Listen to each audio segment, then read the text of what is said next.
All right. Good morning, everybody. Happy Sunday. Hope you are doing well. Well, I've finished the video audits for hospice marketing.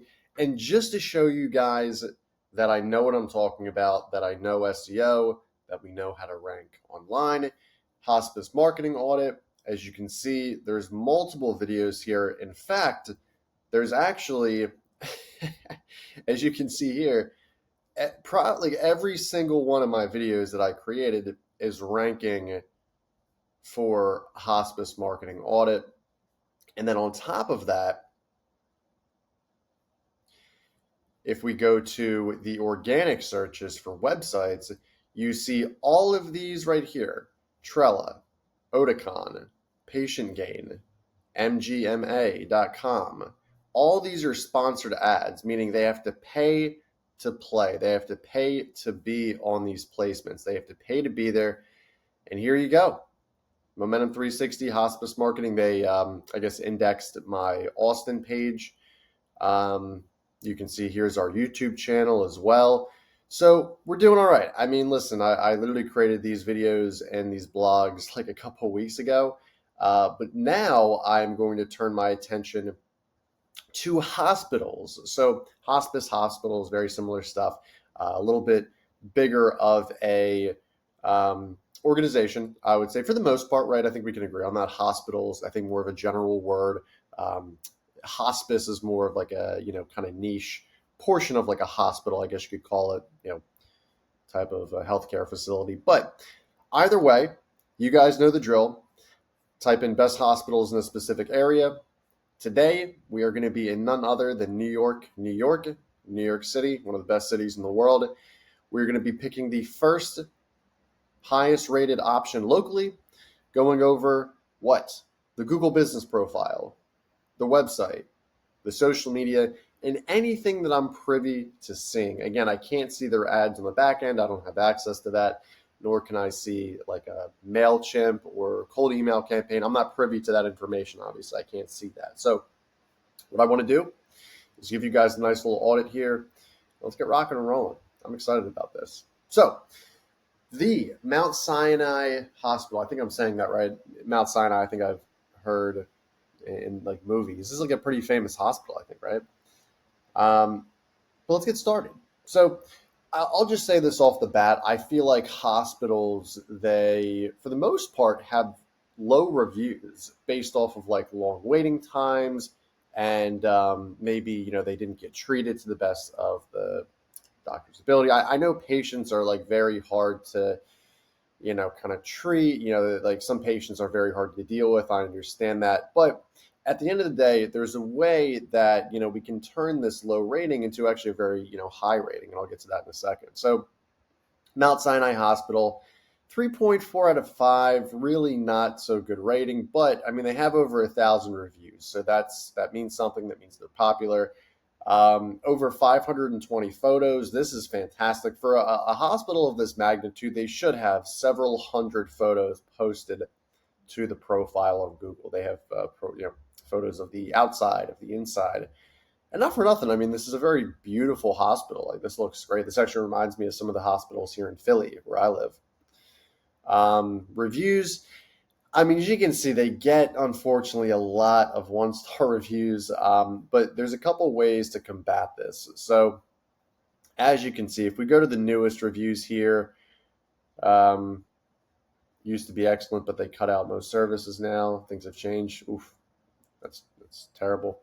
So they're getting a lot of bad reviews. Now, one of the easiest ways, and I think I've talked about this in the hospice audits, is one of the easiest ways to actually address a negative review is by responding to it on Google.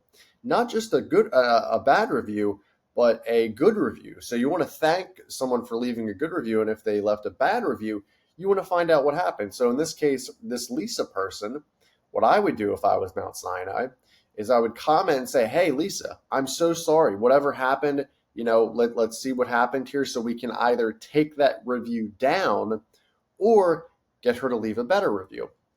I would like to think if I'm getting a call from a hospital after I left a 1-star review or 2-star review, a negative review, And I was pretty much catered and personalized and prioritized, and like they're like, okay, well, what's going on? Like, how can we help you? Like you left a bad review. What's going on here? I'm going to feel a lot more inclined to trust that person and trust that hospital now. So you got to respond to these reviews. I know that they have a lot of reviews. They're a little infrequent, so they are responding to some reviews, but you got to do it for more of them. I mean, maybe their marketing person is like scheduled to do this every week, but I would try to do it every day. It's like, would you rather have someone contacting you a week after you left a review, or a day, or maybe the day of you left a review, right? How much more powerful is that, right? That's a quick and easy way these guys can get a higher rating right here and build more trust, I will say, with their community.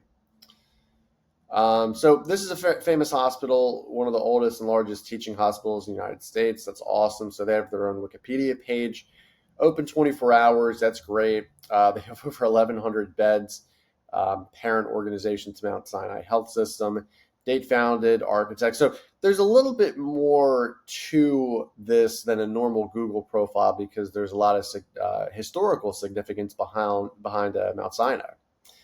A lot of questions and answers. That's great. I mean, these guys, again, like they don't really need to add questions and answers, but that's great.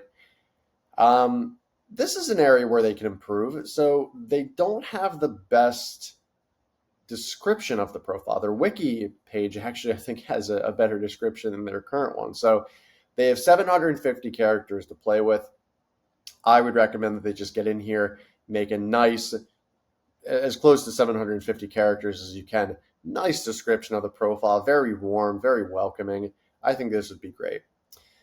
The last time they posted was February 22nd, talking about caffeine. I mean, I like the photo. I like the caption. Learn more. I guess this goes to another page on the Mount Sinai Hospital website. But you need more. I mean, you need to post 3 times a week, if not more. I mean, this is one of the oldest hospitals in the country. So I would definitely recommend for them to, they're over 200 years old, right? They're close to it. So yeah, I mean, they need to post 2 or 3 times a week. That's what I would say. Social media profiles, you need to add in all of the other ones you're missing. So they have Meta, they have TikTok, they have YouTube. You're also able to add Twitter. You're able to add Pinterest, and you're also able to add LinkedIn. Pinterest, I mean, not so much. It's just a social bookmark. LinkedIn and is going to be a good one as well. And then Twitter, I don't know. I mean, you can kind of get creative with Twitter, but LinkedIn's more of like a foundational marketing type, general social media platform for a hospital. The other things they're missing are they're missing the products and services. So what like they actually offer, they need to add that description. But other than that, I mean, I feel like whoever is managing this, a summer intern could manage this and they could have much better ratings. They could beat some of these other people who don't have the best ratings still. But if these guys can get to a 4.0 or perhaps even like a 4.3, like NYC Health and Hospitals in Bellevue, now they're cooking. I mean, these guys are doing something right. But yeah, that's what I would say with these guys. Let's go to the website. Let's see what they have to offer for the website. So I'll just say this. I mean, for Mount Sinai, they have a main health system. So this is like one of their location pages on the site. So I'm not going to be going into like a SEMrush audit, nor am I going to be going into a Moz audit, talking about the domain authority in this one, simply because it's not able to really track a location page unless we have like a paid subscription. So I just want to give you guys some value here and continue on with the video. So let's go and check out the technical and on-page SEO. So header title, this looks good. I mean, maybe if you want to add in like the other areas you serve, like they're in East Harlem, so maybe add that in. The description's too long. It's 188 characters where it should be less than 170. So I would just button this up a little bit. Not too hard to do that. They have some issues with mobile, user scalability, maximum scale, and viewpoint. And then they have a missing Facebook open graph, so they need to fix that as well. Way too many H1 tags, so they need to fix that. That's very important, as well as anchor tags. They need to fix that as well. They have Google API. They have some stuff with Amazon, AWS, Cloudflare. They don't have anything with Google Search Console, nor do they have anything with like Google Analytics or Google Tag Manager. So I would definitely want to see what's going on with that. And then last but not least, let me go to their social media. So, wow, I mean, their social media actually is better than I thought. So, almost 300,000 followers, 10,000 employees, great little branded logo here, the Mount Sinai logo, and then the background image as well. Nice little overview here, very strong overview. And then they're posting every single day, which is great. So I would give them overall, I think, a B. I think the socials and the website kind of carry them. The Google page has a lot of work to do, but from what I'm seeing here, their about page on the socials, that's good. Posts, jobs. So I would give them a B, guys. I think they're doing great for the socials and the website. But yeah, the just a couple different things, and maybe give them like a C plus. I'll give them a C plus. I think there's still some stuff they need to do. The social is great, though. I think it's one of the best parts of their marketing in terms of like how optimized it is. But that's pretty much it. Guys, if you enjoyed this video, like, comment, subscribe. I'm going to be doing audits for hospitals all across the United States. I'm going to be reviewing about 25 of them. So like, comment, subscribe. Again, I want to just make a disclaimer. I'm not here to slander any of these businesses. I'm just giving my professional marketing advice and opinion so they can do a better job, get more happy patients, get more happy customers, and rank higher online to run a business. Thank you so much, and I appreciate you. I'll talk to you soon.